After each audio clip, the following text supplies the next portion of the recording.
Hey ladies, we are live. Welcome to the Healing Trauma for Women Facebook group. I'm so excited to have you here. Before we dive in, let me make sure that I am live on my laptop. Earlier I was not seeing comments scroll up on my phone, so I want to make sure that I can see all your comments so I can answer any questions and really engage with you. Hey ladies, we are... Okay. Cool. So we are here. Let me scroll this down because it has on my notes so I can be sure to see them all. So welcome to Healing Trauma for Women. In case you are new to me, I am Angela. I'm a breakthrough coach and I'm a healer of queens where I help women break through trauma so that they can live the life that they truly desire. And a little bit about my background. I have been through trauma. It started when I was a child, and I was being sexually abused from the ages from about 3 to 7. And then I was also raped at 19 and 26. I also had mental and emotional and spiritual abuse all my life. My mother is a narcissist. She's not nearly as bad now, but she was, and I didn't know that actually until a few months ago, and I started to put all the dots together and realize it, because you think the behavior is normal. So that was going on in my life, and then I unexpectedly let's hold on a second. I started healing, right? I started to kind of dive through personal development and stuff like that. And then 2 years into that, I unexpectedly got pregnant with my daughter. And then I didn't want the cycle to repeat. I totally freaked out because I'd left her dad when I was 13 weeks pregnant. And so I really freaked out and was like, I need to heal now. And so I did a brunt of my healing while I was pregnant, which was the scariest and most emotional thing I've ever done, but it was definitely worth it. And I've been able to, because of those moments, I've been able to step in here in my power and my genius and give that back to you so that every woman has the opportunity to heal and step into their power and straighten your crowns and live the life that you truly want to you truly desire. That is what I'm here, and that is what I am all about. And today's purpose is to help you learn how to hold space for yourself so that healing and integrating is pretty much painless. Okay, and that's what we're going to talk about here today. So if you're on, let me know that you're on. Say hello, let me know where you're dropping in from, just whatever. If you have questions, feel free to ask questions. Remember, this is about you. So if you want or have any questions, ask the questions. No question is stupid, no question is too small, no question is not worth asking, right? Because this is about you. So if it's about you, then you want to make sure that you can get the information that you want to get out of this so that you can take it home and use it while you're healing, right? When you are in the moment. So please feel free to engage, get on, tell me where you're calling from, say hi, whatever you want to do. I am all for that. So let's get right into the content. And before I get into the content, I want to explain to you why holding space for yourself matters. Okay, holding space to yourself, let me slow down a second. Holding space for yourself, it matters because most of the time when we grew up, we didn't have anybody holding space for us. We weren't seen and heard and understood and felt safe and protected and unconditionally loved. We didn't feel that. So in order for you to be able to heal and integrate, you have to go back and meet your needs that you needed as a child here as an adult so that you can move forward, release, heal, integrate, right? That's why this is so important and so critical. And the truth is that if you don't hold space for yourself, no one is going to be able to understand or know how to hold space for you. And what does holding space look like? Holding space means that you're just there. Okay, you're just there listening and maybe comforting, and you're not saying anything, you're not projecting anything. You're listening, and you're listening with the intent to understand and not respond. You can do this with other people just as much as you can do it with yourself. The more you know how to do it with yourself, the more you know how to do it with other people. And actually, I was talking about this with a client the other day. What happens is we get in these conversations because we want the other person to know that we have been there too, right? So we're like, I've had this story, I've had this experience, da da da da da, or you try to cheer them up, right? Well, you're gonna be okay, you're strong, you're gonna do this, blah, blah, blah. And then we actually are indirectly telling that person that their feelings and what they're going through is not valid, and it's actually shameful because we are indirectly sending them those messages by cheering them up and putting our story into what is happening instead of just being there and holding space. There's nothing wrong with doing that. It's just that we've been conditioned to have these back and forth conversations like that to find connection, to let them know that it's okay. Well, in reality, we really kind of do it because it makes us uncomfortable. So when you learn how to slow down and listen with the intent to understand rather than the intent to respond, it changes the game. You can do that with other people, and you can absolutely do it with yourself. And it is so critical to be able to do this for yourself, especially. Sometimes it takes practice with other people, but it is especially important to do this with yourself because it really does make the healing process quicker and less painful. And we are actually going to start getting into the steps and things that I want you to do and know and contemplate so that you can really put yourself in a safe zone to be able to hold space for yourself. So if you're on, let me know that you're on. Say hello. Let me know where you're calling from. If you're watching the replay, let me know that you're watching the replay. Again, if you have questions and you want to ask questions, feel free to ask questions. I'm just looking over here because it has my notes up. So step 1 is to make a sacred commitment to yourself and your healing. The truth is that healing is one of the biggest full-hearted commitment that you have to make to yourself, because it's not easy all the time. It's not always pretty. You're gonna have bad days just like you're gonna have good days. It's really a roller coaster, and sometimes you're really high and sometimes you're really low, and it takes a while to kind of get on the other side where you're just kind of riding a smooth ride for a while.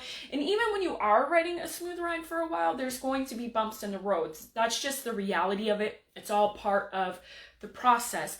But it is a sacred commitment to yourself that you really have to be able to make yourself a priority. If you really struggle with making yourself a priority, then you haven't fully stepped into this commitment to yourself, and you want to make sure that you can do that. Because if you're not going to make yourself a priority, you're not going to step into holding space for yourself. So make sure that you make a sacred commitment to yourself. So if you're ready to make a sacred commitment to yourself, say yes. And if you want to contemplate this more at home, a journaling question that you can contemplate is, how are you feeling to make yourself a priority that is not safe enough for you to feel? Okay, so what that means is that you may not feel safe enough to make yourself a priority. And where can you figure that out, and where can you call in more safety to your life so that you can make yourself a priority, and so that you can allow space for these heavy emotions and things to come in? This is going to be very powerful. The more aware you are, the more opportunity that you have to pick differently, right? A lot of healing is about unlearning. So if you're aware, you get to decide differently, and that changes behavior, and that changes outcome. And that's where this growth and this evolution actually comes from. So that is very critical. Step 2 is how to get comfortable with your uncomfortable emotions. Sorry, there was like a fly or something. So this is important for you to understand. We have been conditioned to believe that we have good and bad emotions. And in reality, emotions just are, right? We created them. We gave them this label. We were told, especially as women, that, you're not allowed to feel jealous. You're not allowed to feel greed. You can't feel angry. You can't, feel all these things that are kind of icky and nasty. And it's gotten to the point where we decide that we are going to shun, stuff down, avoid, and escape any and all emotions that are labeled as bad, whether it's shame, rejection, guilt, jealousy, greed, and all those slew of emotions. What we don't realize is that when we avoid and escape these emotions that are labeled as bad, we actually don't allow ourselves to fully step into the emotions of joy and happiness and excitement and all the good emotions that we're always chasing. So the thing is that if you want to be able to feel these emotions that are labeled good, you also have to put yourself in a position to embrace these bad feeling emotions. Because the truth is that all of us feel these emotions. It doesn't matter who you are, what you've been through, what your background is, you're going to feel negative emotions. It's part of the process. It's part of life. It's part of living. So you have to be able to allow the good in with the bad. If you cannot do that, you totally shut off this part of your life, right? Which is the good emotions. You're going to shut that off. And you're going to shut this off completely because it's uncomfortable, right? And it is. It's uncomfortable. It doesn't feel good. And we try to actually avoid these emotions because they're painful, right? No one wants to actually feel the pain and feel like we're reliving it. And the truth is that if you feel like you're reliving these emotions, it's because you avoided them for so long that the emotions are totally and completely intensified. And that's why I feel like it is important to start embracing these heavy emotions, because if you don't and you continue to avoid them and stuff them down and pretend that they don't exist, the pain that it causes from these emotions is completely intensified, and it fucking sucks. It doesn't feel good when it has gotten to that extent. It doesn't, because you feel like you're reliving it and it's like you're right there, and then you totally create a state of flight or fight, and you don't really want that, right? You're trying to keep yourself safe, and that's what you want to do. But this is why it's so critical for you to embrace the bad and the good, right? The light and the dark.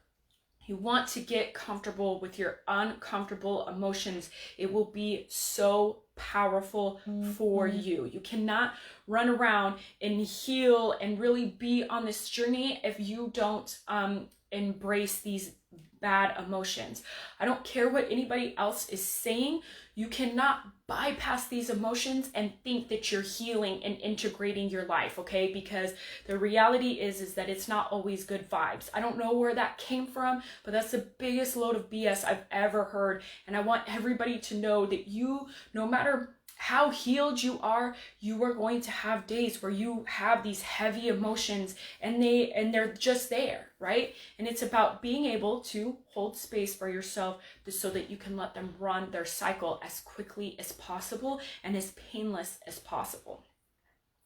So step 3, a journaling prompt that you want to contemplate on your own, or you can, people are, okay, you guys, I seriously cannot see these comments. I'm so sorry. Hey, okay, yay, okay, hi everybody. I feel like this message is what I need to hear. I'm glad to be here. Cool, I'm excited to hear that, Brittany. I had a slip up 2 days ago with alcohol. Okay, yep. So I want to say something about that, Brittany. We go back to those things because it's really about finding a way to release the pain, right? Any and all addicts are just trying to escape the pain. Any non-addict that, whatever you want to call it, I don't know, they do the same thing. They really do. They're just, they just are better at hiding it, if that makes sense, right? Because I used to go to work and I'd work all week, and then Friday at 5 o'clock, I would binge drink until like Sunday at 5 o'clock, and then start all over again. I don't do those things anymore, because I'm very aware of, am I drinking because I want to drink, or am I drinking because I want to avoid an escape? And when I started to really become aware of that, my binge drinking and stuff like that, it really, really slowed down. I do drink now, but I don't drink like that where I felt like I was using it to escape, pain and run away and things like that. So know that you're not alone. And being aware of the slip up and starting again and getting back on the bandwagon, that's all right. That's totally okay. It happens for everybody. So don't feel like you're alone. I don't want you to feel like that at all. Yeah, Suzanne, you're right. You're absolutely right. Or their addictions to avoid pain are acceptable, like food, shopping, entertainment. Yeah, exactly. So, and actually, that's great that you bring that up, because I've done the same thing. The first thing that I reached out to outside of myself to find comfort was food. I had always struggled with food. I weighed 280 pounds at one point, and I'd always struggled for food because it was the most consistent and comforting thing that I had in my life when I was a little girl. But I also did it out of safety, because I thought that it meant that I wouldn't be abused, and men, grown men wouldn't be attracted to me when I was a little girl. So I thought that doing that meant that I would be safe, and in turn, it doesn't really make you safe. Shopping is a huge deal. I think we've actually talked about it in the group before, where it instantly makes you feel better, right? Because it's something outside of you and you're really excited to have all these new things. And the truth is, it doesn't last long. So you go back and you get a hit. You do those kinds of things with shopping and entertainment and doing these things. Absolutely. Brittany, you're welcome. Okay, cool. So, back to the journaling prompt, now that I know that there's questions coming in. So the journaling prompt that you want to use for how to get comfortable with your uncomfortable emotions is, are you avoiding uncomfortable emotions? How is this impacting your life and your healing? So I want you to journal about that. If you've been on any of my lives or have followed me, I'm a huge advocate for journaling. It is so powerful. It is so powerful in my life. It has been for the last several years. I used it when I was 12 and then kind of stopped because, you get too cool for school. And so I stopped journaling for a while. And then I went back to it when I went through a breakup. And then when I got really depressed and suicidal about seven years ago, I went back to it and it saved me. So I really highly recommend journaling. When I work with my clients one-to-one, they're required to journal, and just the breakthroughs that they see are absolutely incredible. So I highly recommend and advocate that you journal. And I try to give out journal prompts when we're doing these lives, because I feel like they help a lot more. So the question to journal about is, are you avoiding uncomfortable emotions, and how is this impacting your life and your healing? Okay, so now, if we don't have any questions,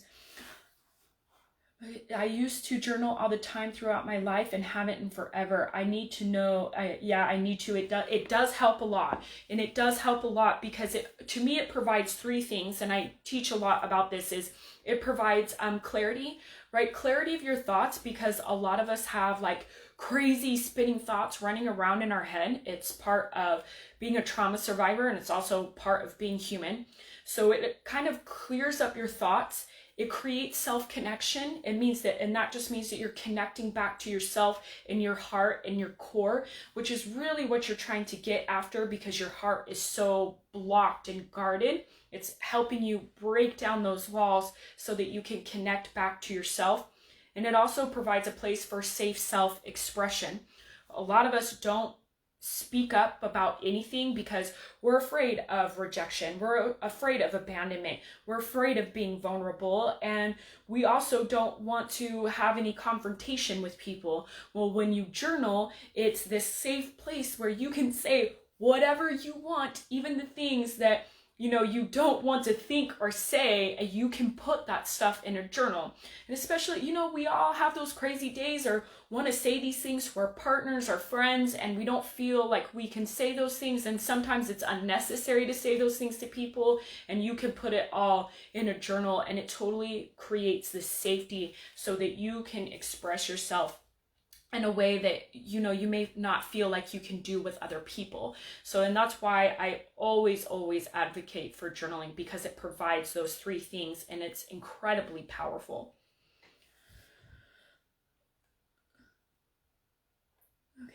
Okay, Suzanne, you have a beautiful soul. Yes, I'm avoiding stuff, but giving others heartfelt compliments. Thank you very much. That's funny. There's nothing wrong with avoiding your emotions, okay? We all do it. We all have our things that help us do it. It's just about being able to be like, okay, I'm having a sucky day. I'm feeling this way. It kind of sucks, but I'm here and I'm going to embrace it. And it takes practice, right? You're not going to be like, you might watch this live and then, feel okay. And so you don't have to like worry about putting it into practice. And then like 3 or 4 days from now, you might be feeling like crap. And you're like, I'm trying to avoid this. I don't want to deal with this. I don't have time for this. I have to do X, Y, and Z. And then you're not allowing space for this to actually happen.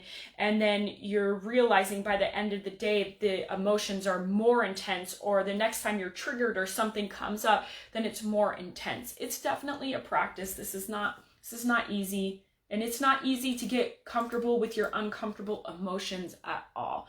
But it is something that you want to do.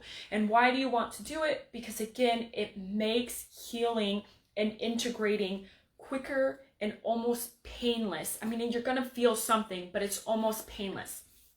So let's get into the step-by-step process of how you can hold space for yourself. The first thing that you want to have is a safe place that you can excuse yourself to, that you can go to, that anytime you're feeling heavy, you can go to this place and be by yourself without interruptions. That is the most important thing that you can do. If you don't have that, go lock yourself in the bathroom. I know for some of you, when you have kids, that's so hard because then your kids are sticking their fingers under the doors and knocking on the door and stuff. Sometimes it's so hard, but keep the door locked. You have to pretend that they're not there. I know as a mom, that's so hard, but you must be able to keep this sacred commitment to yourself. And sometimes that means that your children are going to be okay for, 5 minutes, okay? It's okay. Thanks for the step-by-step. I was wondering how the heck to do this. Yeah, I got to let you know because I want you to be able to repeat the process, right? It's important. So the first thing you need to have is a safe space where you can go to so that you can release and be okay with these emotions that are coming in, okay? The second thing that you want to do is, if you are in a heated argument, a heated situation, or you realize that you're triggered, and again, I talked about this in the workshop on Saturday.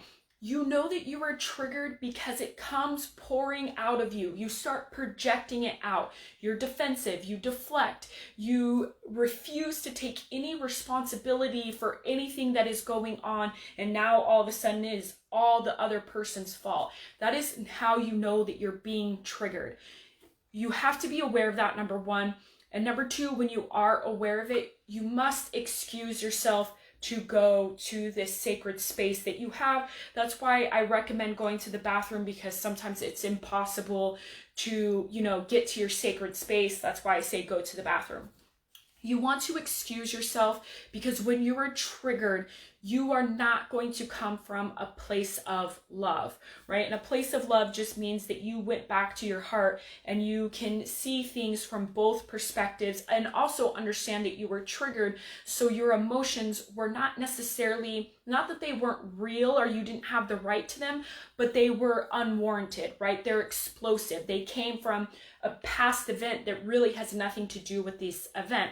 So you want to be able to pause and excuse yourself.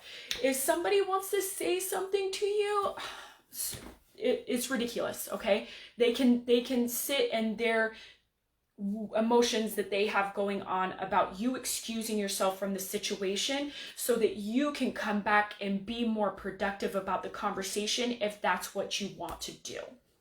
Okay, so you can excuse yourself. You absolutely can. You're allowed to. You have permission and you're safe to do so. Don't let anybody ever tell you that you're not aware of one. Good. Okay. So make sure that you pause and excuse yourself from the situation if you are currently in a heated argument or situation where you feel like it's not going to, and you know what happens, right? Okay. You start arguing and go back and forth, and now, maybe screaming, and the conversation is just not productive at all, right? It's totally pointless. No one is seeing things from each other's side at all, and the conversation is just, it's pointless at this point, right? So you want to pause and excuse yourself. When you get into this sacred space, when you get into the place where you are comfortable, you're just going to start taking a few deep breaths. You can start with 3.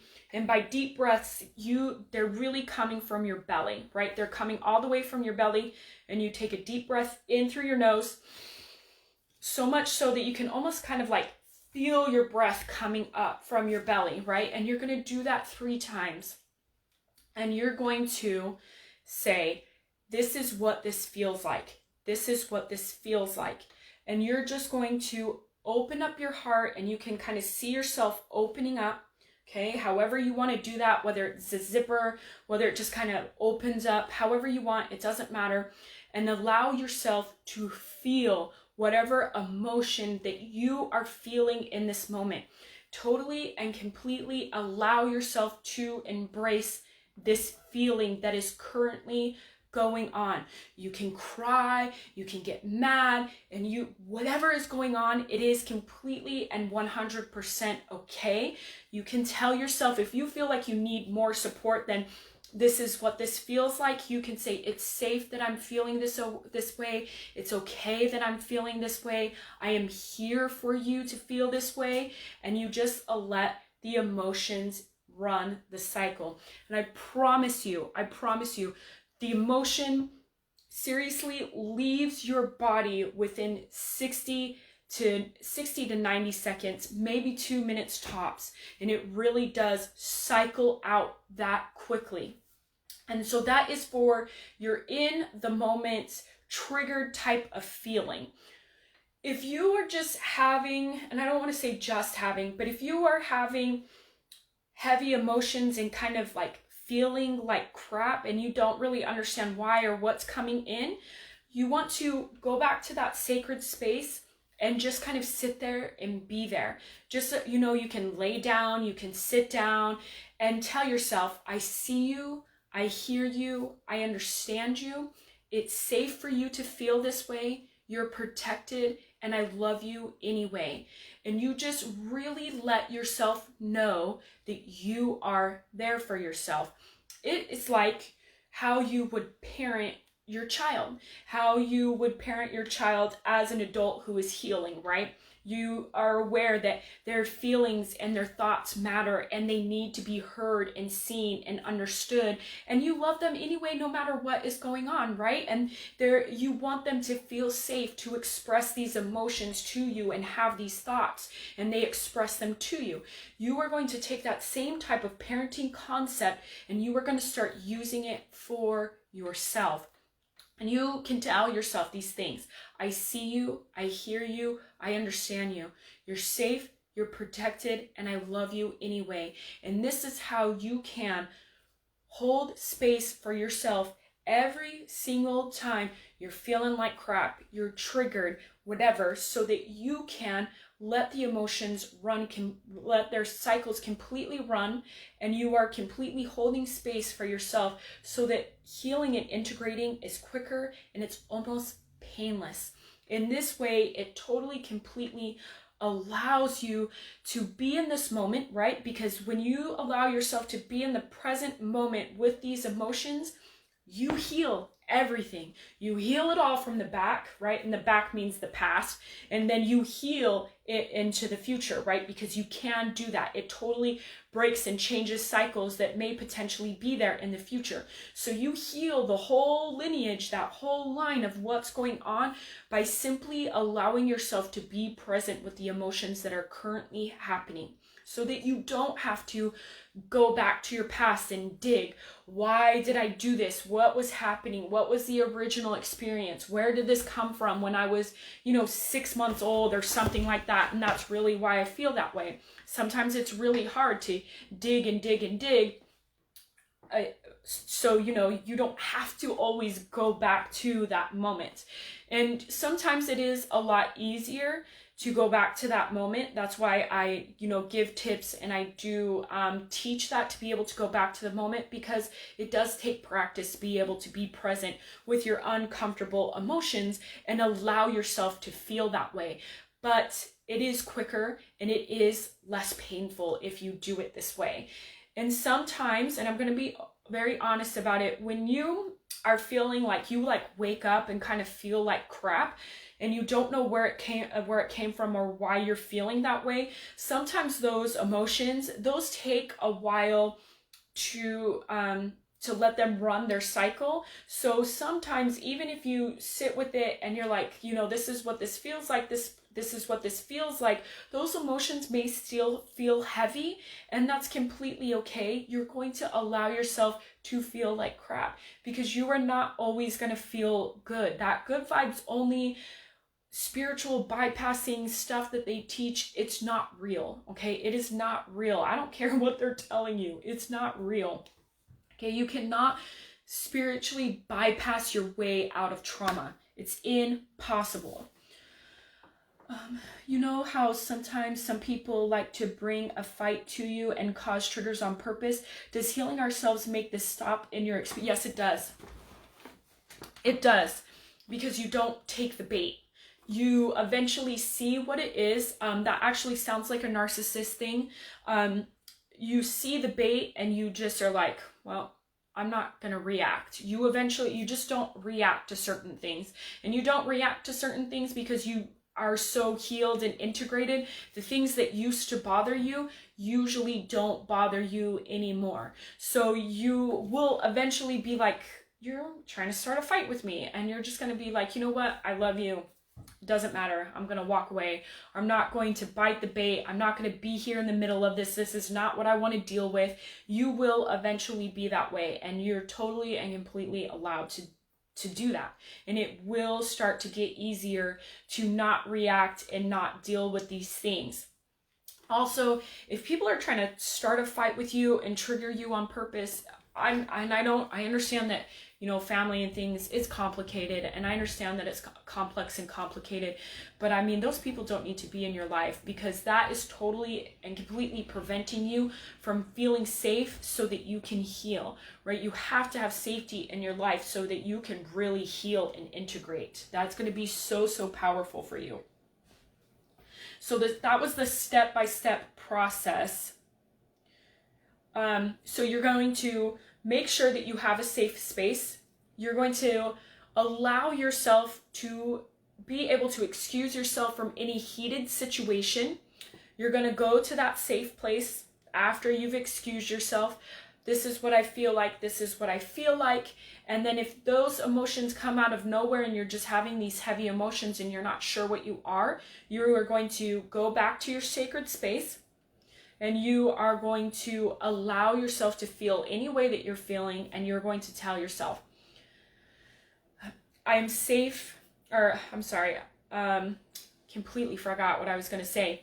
I see you, I hear you, I understand you. You're safe, you're protected, I love you anyway. And I promise you, it makes healing and integrating so much quicker and so less painful, because you really heal things right away, all the way across, so that you don't have to go digging back in the past.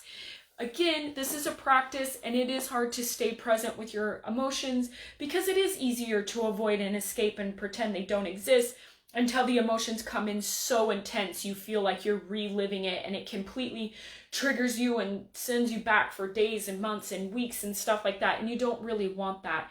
And this allows it to make it as quick and painless as possible. So this is a practice. This is something that you want to use all of the time.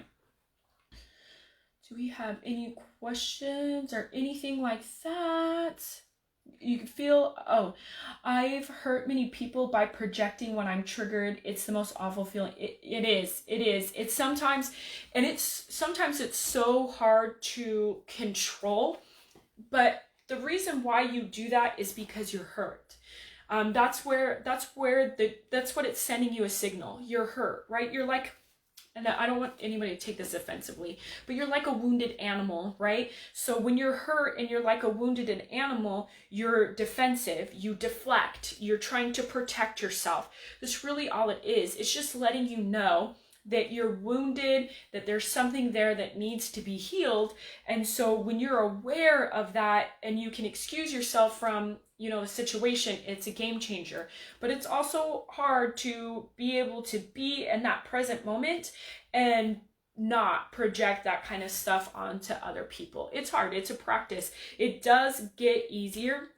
The emotions are, the guilt that you probably feel afterwards.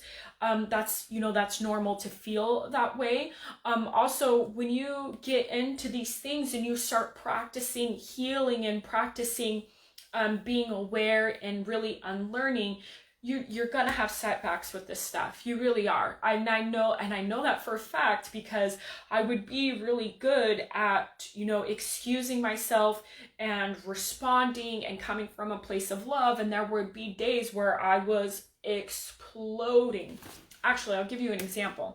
It is real. I will give you an example. This happened like just a few months ago. I think it might have been last month. I'm not even sure. It's hard to catch myself in the act of projecting. Yeah, it is. So actually, what I do notice, and this is why it's important to really come back to your body and connect with your body, is because there are certain things that I feel in my body that I'm like, oh, this is about to get ugly. Like, this is about to get ugly. Like, I just need to leave. I just need to excuse myself from this situation. And there are certain things that happen, and I don't know if I've been open about it, but I am going through a breakup. And so there's been certain things with my ex or my boyfriend. It's a complicated situation right now. My mom is calling. Hold on. So it gets complicated, but there are certain things that he does that I know that trigger me, that I completely walk away from the situation. I don't even care what's going on. And I do that because I actually used to beat up my boyfriends. Like, when I was triggered, I'm not a freeze type of person. Okay. I fight or I flee. And so I would know that because I would start to feel these emotions like generate out of my body, and I'd be like, I'm not feeling safe. And so that's how I would know that this was happening. And so it was a month ago. I think it was about a month ago. And there was a fight, and he likes to have conversations in the morning. I usually get up at like 4 or 5 o'clock in the morning to like work out and start my day and stuff like that. And it was like 5:30. I had just worked out, and he was sitting on the couch. And he wanted to talk to me about something because some dude messaged me, and it totally turned into this explosion. And there had been something that had transpired within the couple of weeks that I had let it go, but I shouldn't have. And so he was talking about this, and I brought up that situation, and then it turned into an argument, and then I was deflecting and projecting, and I flipped out.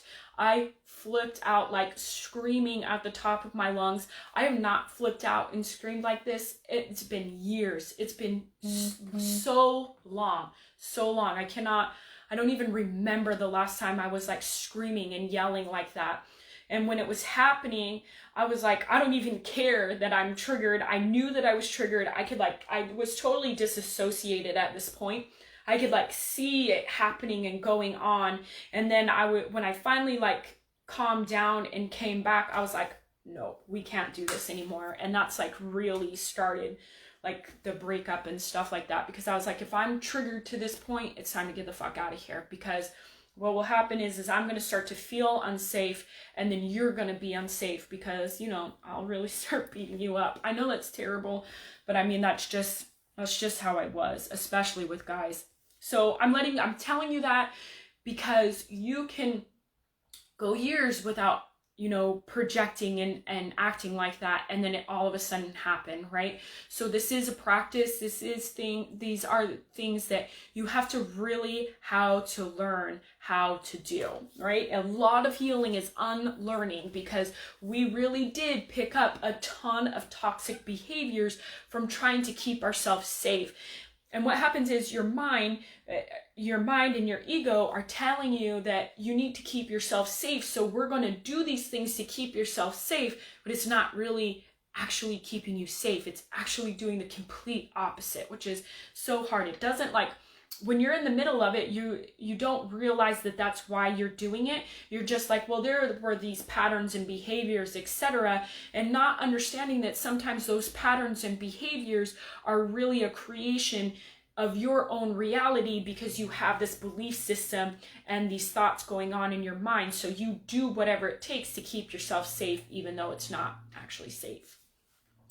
So I learned many toxic behaviors to keep safe. Yeah, absolutely. So our number one need as trauma survivors is safety.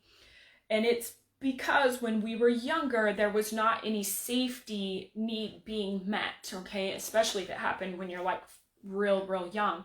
So you start to pick up these things to keep yourself safe. And I was actually talking about this, I think, in the last live, that what we do to keep us safe is actually really complex, to the point where we start to break away from consciousness, and that's how we have parts, right? That's how we have like inner children and have all these things that we want to like learn to go in and heal, because it brings us back to our core. Well, what we do is we break ourselves off from this consciousness and have this split of consciousness to keep ourselves safe. And we do that to get our needs met, whether it's, you know, safety, whether it's attention, whether it's love, being seen and heard, etc., so that we don't have to experience whatever it was that we experienced that caused us to break away from this consciousness. And then we totally lose or forget our core and who we are. So, you know, healing as a whole, I say, you know, a lot of healing is this and a lot of healing is that. Healing as a whole is about you coming back to your core and coming back to your remembrance, because you know exactly who you are when you're a child. You're in your purest form. You totally know like what your purpose is. And I know that like this is like real woo-woo, but you really do. You are at your core when you're a child, but you slowly start to break away from this consciousness to keep yourself safe, or whatever happened when you were a child, whether it's from conditioning or it's from trauma. I need safety, attention, love, being heard. Healing is giving ourselves these things. Yes. Because other people, especially people that are, you know, asleep or not healed, they're still toxic or narcissistic, they don't know how to provide these things for you. So you have to learn how to give them to yourself. And a lot of that might actually is to speak up and be like, I need this from you. I need help. And then allow yourself to receive, which allowing yourself to receive sometimes is super hard. But this is really about giving back to yourself, getting your own needs met. How can you get your needs met? And this is also connected to boundaries, which is for another day. But yes, this is about giving back to yourself. How can you give back to yourself? How can you hold space for yourself? How can you parent yourself? How can you let yourself know that you are safe and heard and seen? How can you make a commitment to yourself? How can you love yourself?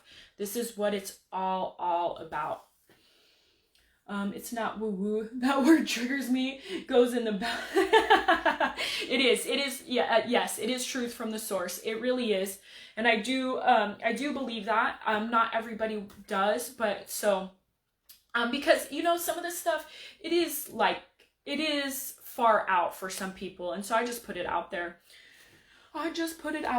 Because when we're healing and we're like first on this path, we may not actually see or be aware of these things until much later. I wasn't for a really long time. And so when I first started to realize that I was like connecting back to that source, I was like, oh my God, people are going to think I'm fucking crazy. So, and now I don't really think that as much. So I'm a little bit more open about it. But I mean, it is kind of woo-woo-y. It is kind of crazy. But it's also awesome at the same time. I gotta get a drink of water. Do we have any more questions or comments or anything? Oh, yeah. I know that there's a delay. But I don't remember when our next live in the group is. I know it's coming up. This will be available for 24 hours. If you want to be able to access the replays all the time, I highly recommend that you get into the Heal waitlist. It's a Heal membership, and then you get access to the replays forever. I will leave that here for you if you want to do that. I do take them down within 24 hours. I appreciate your honesty. Thank you. I try to be as open and honest as possible about healing and about what goes on, because if I'm not honest with you, how are you ever going to know if you, not that I want to say that you're doing things right, but how are you ever going to know if you're on the right path? How are you ever going to know if this is normal, right? Because you see these things out there where people are telling you that you're going to be happy and stuff all the time, and that's just such a load of bullshit. And I'm so tired of people saying these things that one day you're just going to wake up and you're never going to have these bad emotions and everything is going to be easy and you're going to be in this alignment and you're going to be able to release and let go of trauma. You're never going to have to deal with it again. It's the biggest load. It's the biggest load of BS I've ever heard. So I try to be very open about what my experience has been like and what normal actually is, even though there's really no such thing. But, you want to be able to know that so that you can feel okay about your journey and your path and where you're headed. So I try to be very open and honest about that. So that is the link for the Heal membership. There's also a course that I'm going to start on Wednesday that is all about being able to help you heal and integrate heavy emotions, like learning how to really deep dive into your triggers and letting them go and heal and integrate so that you can go from chaos to peace. Let me get that link if you're interested in signing up for that. Here it is. Here's the link for you. I'll just drop that here in the comments. It's also in the description if you're interested. There's never any pressure to go that way, but that is available for you. We do start Wednesday. It will be 6 weeks of live. I will do like live teaching just like this. The lives are 90 minutes long, leaving like an hour for, teaching on this specific topic. And then, 30 minutes for your questions. I like to intertwine the questions with the learning because this is really about you, right? So we need to go the direction that you need to take us on. And I just guide the light towards that direction. I love doing that. I feel like that's critical because that really helps you on your path and how to take that. And then there will be bonus material, how to hold space for yourself, how to create safety, and a healing activation and healing clearing meditation type thing. That will also be available, so you can check that out if you're interested. Again, we start on Wednesday. I don't remember each week the specific topic that we're going to do, but I know that it is going to be so good, and I'm so excited to get that going and start that. So if you're interested in that, go ahead and take a look at that. If you have any more questions, please leave them. If you are watching the replay, let me know that you are watching the replay. But if we don't have any questions, I don't see any new questions or comments. So if we don't have any of that, My mom is trying to get a hold of me. I gotta call her back. So if you don't have any questions or comments, I'm going to love you and leave you. I hope that you have a great day. And if you have any questions, you can feel free to ask them. I will respond to you through the replay and things like that. I hope that you have a great day, and I will see you later. Bye.